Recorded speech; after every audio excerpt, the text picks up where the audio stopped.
ఓం శాంతి. ఈరోజు Murali date 9th September 2024. బాబా చెప్తున్నారు, మధురమైన పిల్లల్లారా, యోగ బలం ద్వారా చెడు సంస్కారాలను పరివర్తన చేసి స్వయంలో మంచి సంస్కారాలను నింపుకోండి. జ్ఞానము మరియు పవిత్రతా సంస్కారాలు మంచి సంస్కారాలు. ప్రశ్న: పిల్లలైన మీ జన్మ సిద్ధాధికారం ఏది? మీకిప్పుడు ఏ ఫీలింగ్ వస్తుంది? జవాబు: ముక్తి, జీవన్ముక్తి మీ జన్మసిద్ధ అధికారాలు. తండ్రితో పాటు మనం తిరిగి ఇంటికి వెళ్ళాలనే ఫీలింగ్ మీకిప్పుడు వస్తుంది. భక్తి ఫలితం ముక్తి. జీవన్ముక్తిని ఇచ్చేందుకు తండ్రి వచ్చారని మీకు తెలుసు. ఇప్పుడు అందరూ శాంతిధామానికి వెళ్ళాలి. అందరూ తమ ఇంటిని సాక్షాత్కారం చేసుకోవాలి. ఓం శాంతి. మానవులు తండ్రిని సత్యమైన ఆధ్యాత్మిక చక్రవర్తి అని కూడా అంటారు. ఆంగ్లంలో అలా అన్నారు.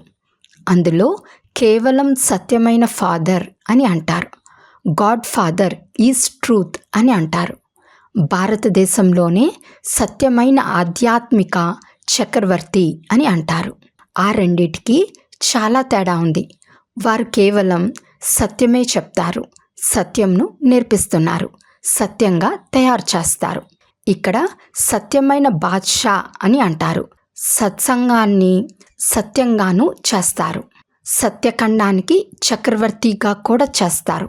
ముక్తిని ఇస్తారు, జీవన్ముక్తిని కూడా ఇస్తారు. దీనిని భక్తి ఫలితం అని అంటారు. లిబరేషన్, జీవన్ముక్తి. భక్తికి ఫలంనిస్తారు, ముక్తులుగాను చేస్తారు. మనకు రెండూ ఇస్తారని పిల్లలకు తెలుసు. ముక్తినైతే అందరికీ ఇస్తారు, జీవన్ముక్తిని మీకు మాత్రమే ఇస్తారు. లిబరేషన్ మరియు ఫ్రూషన్, ఈ భాష కూడా తయారు చేయబడింది కదా. భాషలైతే చాలా ఉన్నాయి. భక్తిలో శివబాబాకు కూడా చాలా పేర్లు పెట్టేస్తారు. వారి పేరు శివబాబా అని ఎవరికైనా చెప్తే వారిని యజమాని అని అంటామని కొందరు అంటారు. మాలిక్ అని అనటం బాగానే ఉంది, కానీ వారికి కూడా పేరుండాలి కదా. నామరూపాలకు అతీతంగా ఏ వస్తువు ఉండదు. మాలిక్ కూడా ఏదో ఒక వస్తువుకు అధికారిగా అవుతారు కదా. నామరూపాలైతే తప్పకుండా ఉంటాయి. తండ్రి తప్పకుండా విడుదల కూడా చేస్తారు. తర్వాత అందరూ శాంతిధామానికి తప్పకుండా వెళ్ళాలని పిల్లలైన మీకిప్పుడు తెలుసు. తమ ఇంటిని అందరూ సాక్షాత్కారం చేసుకోవాలి. ఇంటి నుండి వచ్చారు కనుక మొదట ఇంటిని సాక్షాత్కారం చేసుకుంటారు. దానిని గతి సద్గతి అని అంటారు. వారు గతి సద్గతి అని అంటారు, కానీ అర్ధరహితంగా అంటారు.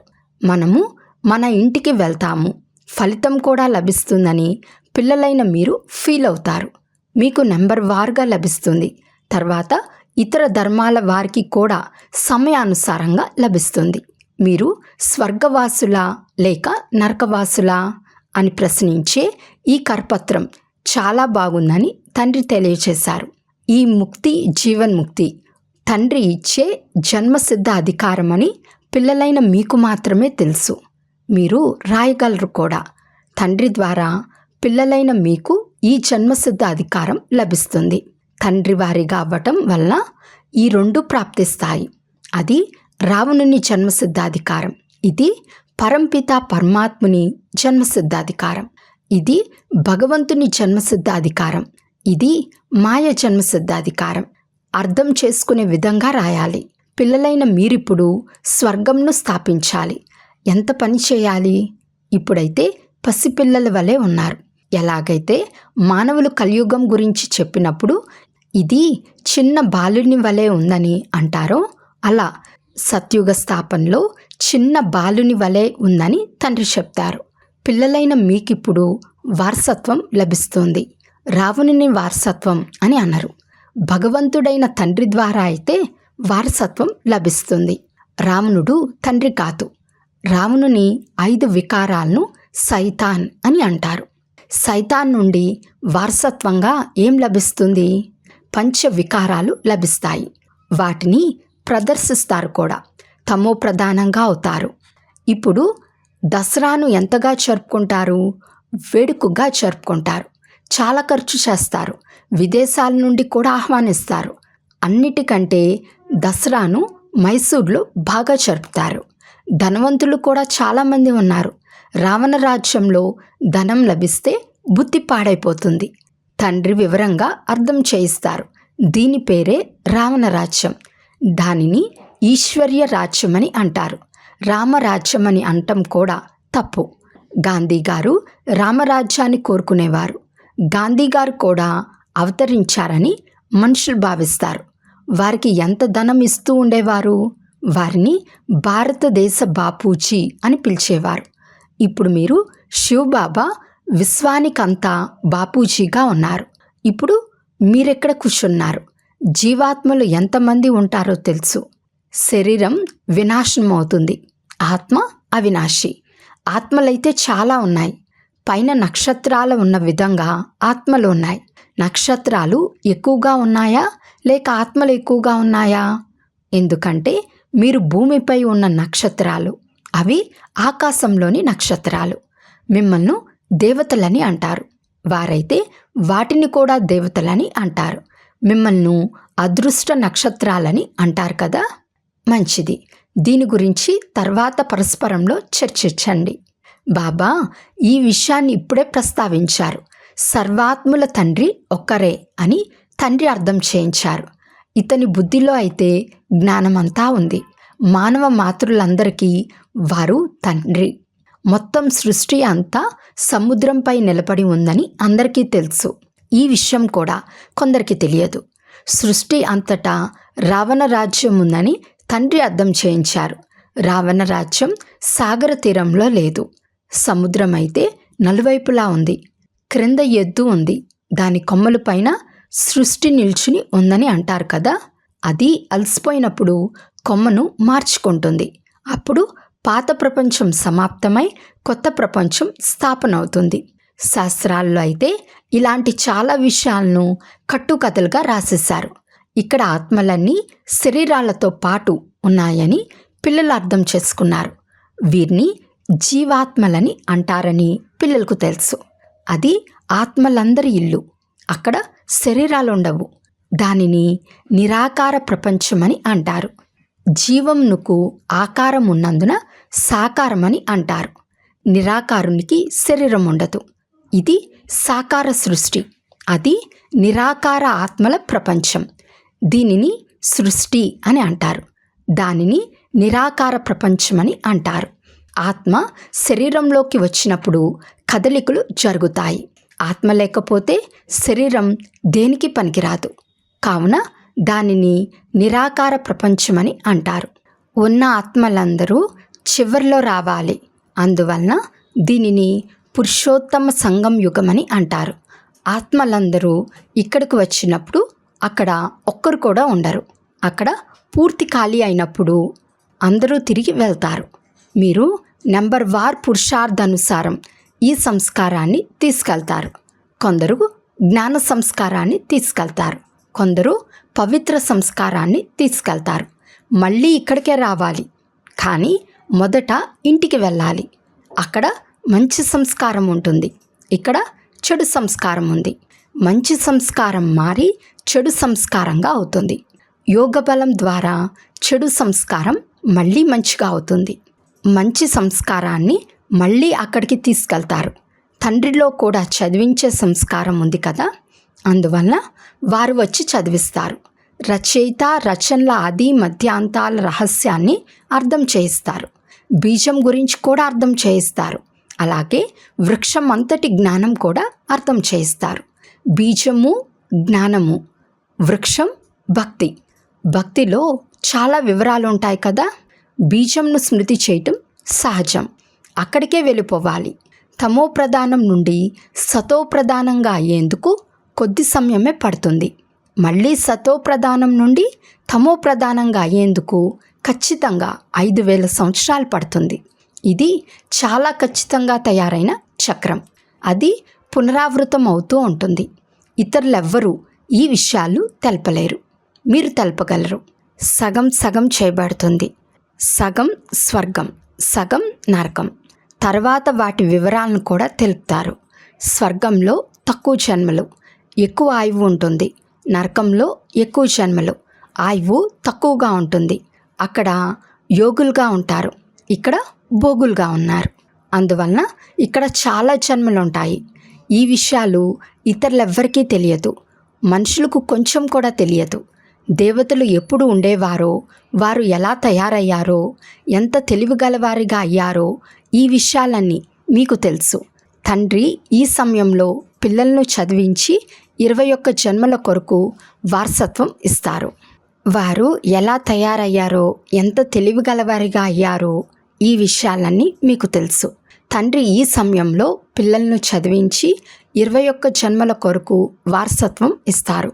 ఆ తర్వాత ఈ సంస్కారం ఉండదు. తర్వాత దుఃఖ సంస్కారాలు ఉంటాయి. రాజ్య సంస్కారం ఉన్నప్పుడు ఈ జ్ఞానంను చదువుకునే సంస్కారం పూర్తవుతుంది. ఈ సంస్కారం పూర్తయితే నెంబర్ వార్ పురుషార్థానుసారం రుద్రమాలలో కూర్చోబడతారు. మళ్ళీ పాత్ర చేసేందుకు నెంబర్ వార్గా వస్తారు. ఎవరైతే 84 జన్మలు పూర్తిగా తీసుకున్నారో వారు మొదట వస్తారు. వారి పేరు కూడా తెలుపుతారు. కృష్ణుడైతే స్వర్గానికి మొదట రాజకుమారుడు. రాజ్యంలో కేవలం ఒక్కరే ఉండరని మీకు తెలుసు. రాజధాని అంతా ఉంటుంది కదా, రాజుతో పాటు ప్రజలు కూడా ఉండాలి. ఒకరి ద్వారా మరొకరు జన్మిస్తూ ఉంటారు. ఒకవేళ 8 మంది కలిసి వస్తారని చెప్పినా శ్రీకృష్ణుడైతే మొదటి నెంబర్లో వస్తాడు కదా. 8 మంది కలిసి వస్తే కృష్ణునికి అంత మహిమ ఎందుకుంటుంది? ఈ విషయాలన్నీ పోను అర్థం చేయిస్తాను. ఈరోజు చాలా గూహ్యమైన విషయాలను వినిపిస్తాను అని అంటారు కదా, అనగా ఏదో కొంత మిగిలి ఉందని కదా. సర్వీస్ చేస్తున్న సమయంలో ఎవరికైనా అర్థం కాకుంటే మా పెద్ద అక్కయ్య సమాధానం ఇవ్వగలరని, లేక ఇంతవరకు తండ్రి ఇంకా అర్థం చేయించలేదని యుక్తిగా చెప్పండి. రోజు రోజుకు అతి గూహ్యమైన విషయాలను వినిపిస్తారు. ఇలా చెప్పటంలో సిగ్గుపడే విషయం ఏదీ లేదు. గూహ్యాతి గూహ్యమైన విషయాలు వినిపించినప్పుడు మీరు విని చాలా సంతోషిస్తారు. చివర్లో మన్మనా భవ, మధ్యాజీ భవ అని అనేస్తారు. ఈ పదాలను కూడా శాస్త్రాలను తయారు చేయువారే రాశారు. ఇందులో తికమక పడే అవసరం లేదు. కొడుకు తండ్రికి చెందిన వారిగా అవటంతోనే బేహద్ సుఖం లభించింది. ఇందులో మనసా వాచా కర్మణ పవిత్రత అవసరం. లక్ష్మీనారాయణులకు తండ్రి వారసత్వం లభించింది కదా. వీరు మొదట నెంబర్లో ఉన్నారు. వీరికే పూజలు జరుగుతాయి. మాలో ఇలాంటి గుణాలున్నాయా అని స్వయాన్ని చూసుకోండి. ఇప్పుడైతే గుణహీనులుగా ఉన్నారు కదా. తమలో ఉన్న అవగుణాలను గురించి ఎవరికీ తెలియదు. మీరిప్పుడు తండ్రికి చెందిన వారిగా అయ్యారు కనుక తప్పకుండా పరివర్తన అవ్వాలి. తండ్రి బుద్ధి తాళంను తెరిచారు. బ్రహ్మ విష్ణువుల రహస్యాన్ని కూడా అర్థం చేయించారు. ఇతను పతితుడు, అతను పావనుడు. ఈ సంగమ యుగంలోనే దత్తత తీసుకోవటం జరుగుతుంది. ప్రజాపిత బ్రహ్మ ఉన్నప్పుడే దత్తు తీసుకుంటారు. సత్యుగంలో దత్తత ఉండదు. ఇక్కడ కూడా ఎవరికైనా పిల్లలు లేకుంటే దత్తత తీసుకుంటారు. ప్రజాపితకు కూడా బ్రాహ్మణ పిల్లలు తప్పకుండా కావాలి. వీరు ముఖవంశావళి, వారు కుంభవంశావళి. బ్రహ్మ అయితే చాలా ప్రసిద్ధి చెందారు. ఇతని ఇంటి పేరే బేహద్గా ఉంది. ప్రజాపిత బ్రహ్మ ఆదిదేవుడని, అతన్ని ఆంగ్లంలో గ్రేట్ గ్రేట్ గ్రాండ్ ఫాదర్ అని అంటారని అందరికీ తెలుసు. ఇది బేహద్ ఇంటి పేరు. అవన్నీ హద్దుగా ఉన్న ఇంటి పేర్లు. అందువలన భారతదేశం చాలా గొప్ప తీర్థస్థానమని, ఇక్కడ బేహద్ తండ్రి వచ్చారనే విషయం అందరికీ తప్పకుండా తెలియాలని తండ్రి చెప్తున్నారు. అలాగని మొత్తం భారతదేశంలో విరాజమానమయ్యారని కాదు. శాస్త్రాల్లో మగధ దేశమని రాశారు. కానీ జ్ఞానాన్ని ఎక్కడ నేర్పించారు? ఆబులో ఎలా వచ్చారు? దిల్వాడా మందిరంలో కూడా జ్ఞాపక చిహ్నం పూర్తిగా ఉంది. తయారు చేసిన వారి బుద్ధికి ఏది వస్తే దాన్ని కూర్చుని తయారు చేయించారు. ఖచ్చితమైన నమూనా అయితే తయారు చేయలేరు. తండ్రి ఇక్కడనే వచ్చి అందరికీ సద్గతిని ఇస్తారు. మగధ దేశంలో కాదు. అది పాకిస్తాన్. ఇది పాక్ అంటే పవిత్రమైన స్థానం. వాస్తవానికి పవిత్రమైన స్థానంను స్వర్గం అని అంటారు. పవిత్రత అపవిత్రత గురించే ఈ మొత్తం డ్రామా అంతా తయారు చేయబడింది. కావున మధురాతి మధురమైన తప్పిపోయి దొరికిన పిల్లలారా, ఆత్మలు పరమాత్మ చాలా కాలంగా వేరుగా ఉన్నారని మీరు అర్థం చేసుకున్నారు. ఎంతకాలం తర్వాత కలుసుకున్నారు? మళ్ళీ ఎప్పుడు కలుసుకుంటారు? సద్గురు దళారి రూపంలో లభించినప్పుడు సుందర కలయిక చేశారు. గురువులైతే చాలామంది ఉన్నారు కదా, అందువలన సద్గురు అని అంటారు. స్త్రీకి కంకణం కట్టినప్పుడు ఇతడు నీకు పతి, గురువు, ఈశ్వరుడని కూడా చెప్తారు. కానీ ఆ పతియే మొట్టమొదట అపవిత్రంగా చేస్తాడు. నేటి ప్రపంచంలో చాలా అశుద్ధత, మురికి ఉంది. పిల్లలైన మీరిప్పుడు పుష్పాలుగా అవ్వాలి. పిల్లలైన మీకు తండ్రి చాలా పక్కాగా కంకణంను కడతారు. మీకు శివ జయంతితో పాటే రక్షాబంధనం కూడా జరుగుతుంది. గీతా జయంతి కూడా జరగాలి. కృష్ణ జయంతి తర్వాత కాస్త ఆలస్యంగా కొత్త ప్రపంచంలో జరిగింది. ఇక పండుగలన్నీ ఈ సమయంలోనివే. రామనవమి ఎప్పుడు జరిగిందో ఎవరికైనా తెలుసా? కొత్త ప్రపంచంలో 1250 సంవత్సరాల తర్వాత రామనవమి జరుగుతుందని మీరంటారు. శివ జయంతి, కృష్ణ జయంతి, రామ జయంతి ఎప్పుడు జరిగిందో ఎవరూ తెలపలేరు. పిల్లలైన మీరు కూడా ఇప్పుడే తండ్రి ద్వారా తెలుసుకున్నారు. మీరు ఖచ్చితంగా తెలపగలరు. అనగా ప్రపంచం అంతటి జీవిత కథను మీరు తెలపగలరు. లక్షల సంవత్సరాల విషయాన్ని తెలపలేరు. బేహద్దు చదువును తండ్రి ఎంత బాగా చదివిస్తున్నారు. ఒకేసారి మీరు 21 జన్మల వరకు నగ్నంగా అవటం నుండి సురక్షితమవుతారు. మీరిప్పుడు పంచ వికారాలనే రావణుణ్ణి పరాయ రాజ్యంలో ఉన్నారు.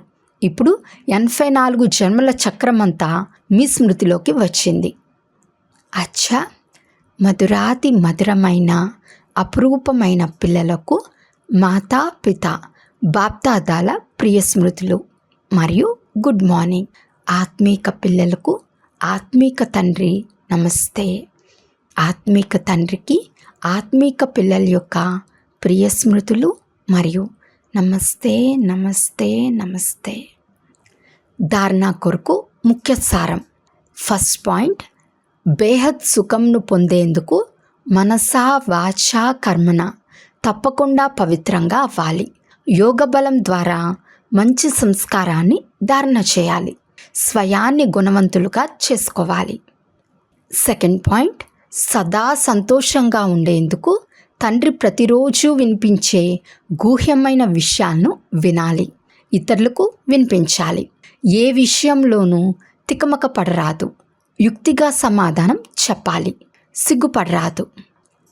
వరదానము: సుఖస్వరూపులుగా అయి ప్రతి ఆత్మకు సుఖంనిచ్చే మాస్టర్ సుఖదాత భవ.